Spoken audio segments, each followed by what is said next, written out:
அஸ்ஸலாமு அலைக்கும் வரஹ்மத்துல்லாஹி வபரகாத்துஹு. இன்னைக்கு நம்ம என்ன பார்க்க போறோம்னா, அல்லாஹ்வோட திருப்பெயரால தமிழ்நாட்டுல ஒரு ஊர் இருக்குது. அந்த ஊருக்கு அல்லாஹ்வோட பெயர் எப்படி வந்தது? அதனுடைய காரணம் என்ன? இத குறித்த சில விஷயங்கள உங்கள்ட்ட பகிர்ந்து கொள்ளலாம் என்று நினைக்கிறேன். இப்ப இந்தியாவன்னு எடுத்துக்கிட்டோம்னு கேட்டீங்கன்னா, இந்தியாவுல வந்து இந்தியாவை உருவாக்கியவர் ஏற்கனவே நான் ஒரு பதிவு போட்டிருக்கேன். இந்தியாவை உருவாக்குனவர் வந்து ஷீத் அலைஹிஸ்ஸலாத்துடைய மகனார் ஹிந்த் பின் ஆம் என்பவர் தான் இந்தியாவை தன்னுடைய பெயரை ஒரு நகரமாக உருவாக்குனாங்கன்னு ஒரு பதிவு நான் போட்டிருக்கேன்னு வச்சுக்கங்களேன். அப்ப இந்தியாவை கட்டமைத்ததும், இந்தியாவை உருவாக்கியதும் ஷீத் அலைஹிஸ்ஸலாத்துடைய பேரப்பிள்ளைன்னு வச்சுக்கங்களேன். அதனால வந்து அரபுலக நாட்டுல இருக்கக்கூடியவங்க வந்து ஹிந்தா என்ற பேர்லாம் வைப்பாங்க. அபூ சுஃபியானோட மனைவி பேர்லாம் ஹிந்தா தான்னு வச்சுக்கங்களேன். இப்ப இப்படியா இருக்கக்கூடிய சமயத்துல இந்தியாவுல உள்ள முஸ்லிம்களுடைய வரலாறு திரிக்கப்பட்டு, இட்டுக்கட்டப்பட்டு, மறைக்கப்பட்டோ இப்படிலாம் இருக்குது. அது இல்லாம வரலாற்று சின்னங்கள் அழிக்கப்படுது. எப்படியாக இருந்தாலும் சத்தியம் நிலை பெற்றே தீரும். அப்ப இந்தியா இப்ப பரவலா என்ன சொல்லப்படுது? இந்தியாவுக்கு பேர் வச்சது வெள்ளைக்காரர்கள் தான் அப்படிங்கணும் சொல்லப்படுது இல்லவா? இந்தியாவுக்கு பெயர் வச்சது வெள்ளைக்காரங்கன்னா இப்ப 1947ல தான் வந்து வெள்ளைக்காரர்கள் விட்டுட்டு போனாங்க. ஆனா இத்தாலி நாட்டை சேர்ந்த கொலம்பஸ் இந்தியாவுக்கு வருவதாக கிளம்பி அமெரிக்காவை போய் கண்டுபிடிக்கிறாரு. அந்த ஊர்ல உள்ள மக்களுக்கு என்ன பேர் வைக்கிறாரு? செவ்விந்தியர்னு பேர் வைக்கிறாரு. ஆக்சுவலி அவர் கண்டுபிடிக்க வந்தது இந்தியாவை தான்.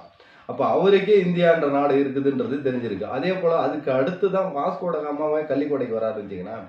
அப்ப இந்தியா என்பது பன்னெடுங்காலம் தொட்டு தொட்டு வந்து கொண்டு இருக்கக்கூடிய பேர். அப்ப இந்தியாவில் உள்ள முஸ்லிம்களால தான் ஷீத் அலைஹிஸ்ஸலாத்துடைய பேரப்புள்ளையால தான் ஹிந்து பின் ஹாமால இந்தியா உருவாக்கப்பட்டது. அவருடைய வம்சாவழிகள் தான் அயோத்தியில வாழ்ந்து கொண்டு வராங்க. அந்த ஃபைசாபாத்ல ஷீத் அலைஹிஸ்ஸலாத்துடைய கபரு 11 அடி கபரு இன்னும் இருக்கு. அவங்களுடைய வம்சாவழியெல்லாம் அங்க இருக்கிறாங்கன்னு வச்சுங்களேன். இப்ப தமிழ்நாட்டுல அல்லாஹுடைய பெயரை குறித்து ஒரு ஊர் இருக்குது. இதான் நான் வச்சிருக்க தலைப்பு வச்சுங்க. இப்போ முஸ்லிம்கள் அப்படிங்கும்போது இந்தியாவுக்கு வந்தவங்களுக்கு எப்படி பெயர் சொல்லி அழைச்சாங்கன்னா, பழங்காலத்துல எப்படி அழைச்சாங்கன்னா அஞ்சுமன்னத்தார், அஞ்சுமன் இப்படின்னு அழைச்சாங்க. இது என்ன காரணம்னு கேட்டீங்கன்னா, பழங்காலத்துல வந்து 4 வர்ணமாக மனிதர்களை பிரிச்சாங்க. எப்படின்னு கேட்டீங்கன்னா, பிராமணர், சத்திரியர், வைசியர், சூத்திரன். இந்த 4லும் உட்படாதவர்களுக்கு 5 வண்ணத்தார்னாங்க. அது இல்லாம 5 கடமைகளை செய்யக்கூடியவர் என்பதாலும் 5 வண்ணத்தார்னாங்க. அது இல்லாம அஞ்சுமன் சபை என்று ஒரு சபையை உண்டாக்கி தங்களுக்குள்ளார ஒரு பிரச்சனைகள் வந்தா அதை சரி செய்து கொள்வாங்கன்றதுக்காக வேண்டி அஞ்சுமன் சபைன்னு உருவாக்குனாங்க. அதனால தான் அஞ்சுமன் அப்படின்னு சொல்ல ஆரம்பிச்சாங்கன்னு வச்சுக்கோங்க. இதை கூட பாண்டிய அரசாங்கத்தை பற்றி வரலாற்று நூலாக எழுதின நீலகண்ட சாஸ்திரி தன்னுடைய நூலில் குறிப்பிடாருன்னு வச்சுங்களேன். அப்போ அஞ்சுமன், 5 வண்ணத்தார் இப்படியாக இஸ்லாமியர்கள் குறிப்பிடப்பட்டது இருந்தாங்கன்னு வச்சுங்களேன். இதுல இஸ்லாமியர்களுடைய ஒரு ஐங்கால கடமைகள் ஒன்று என்னன்னா தொழுகைன்னு வச்சுங்க. அந்த தொழுகையில் என்ன செய்வாங்கன்னா பாங்கு சொல்லுவாங்க. பாங்குன்ற வார்த்தையை பார்சி சொல் அதான் தான் அர்த்தம். அதான்னா அதான்ல தான் வந்து அரபி வார்த்தை வந்து அதான் தொழுகைக்காண்டி அழைப்பது. இந்த அதான் எப்போ வந்துச்சுன்னு கேட்டிங்கன்னா, ஸல்லல்லாஹு அலைஹி வஸல்லம் வந்து தொழுகை கடமையாக்கப்பட்ட பொழுது பைத்துல் முக்கத்தஸை நோக்கி 11 மாதங்களுக்கு மேலாக தொழுதுட்டு இருக்கும் பொழுது அப்போல்லாம் அந்த வந்து அதானுக்கு உண்டான ஏற்பாடெல்லாம் முயற்சி செஞ்சாங்க. என்ன செஞ்சாங்கன்னா, உமர் அலியுல்லா ஆலோசனைப்படி பிலால் அலியுல்லாவை அழைச்சு அஸ்ஸலாத்து ஜாமி அத்தன் அப்படின்னு கூப்பிட சொல்லுவாங்க. இப்படி செஞ்சாங்க.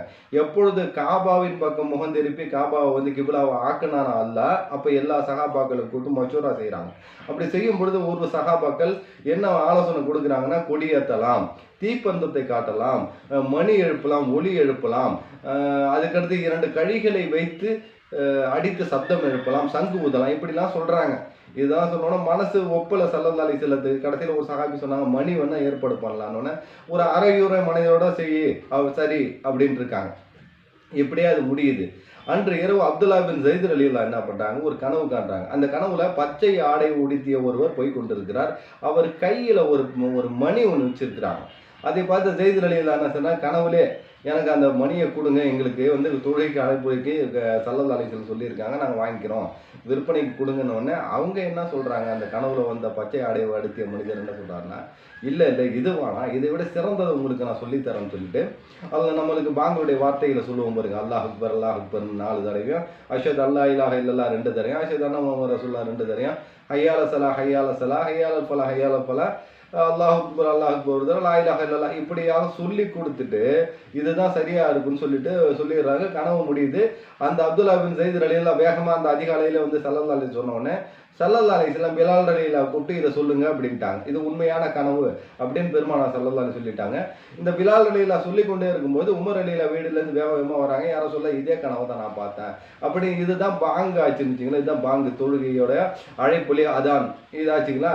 இதை தமிழ்நாட்டில் உள்ள சில எல்லா பகுதியிலும் குடியேறிய முஸ்லீம்கள் என்ன பண்ணாங்க, ஒரு பகுதியில் ஐவேளை தொழுகைக்கு பாங்கு சொல்லி கொண்டு இருந்தாங்க. அதை பார்த்த பக்கத்தில் இருந்த மக்கள் எல்லாம் அல்லாஹுபுரம் என்றே அழைச்சாங்க.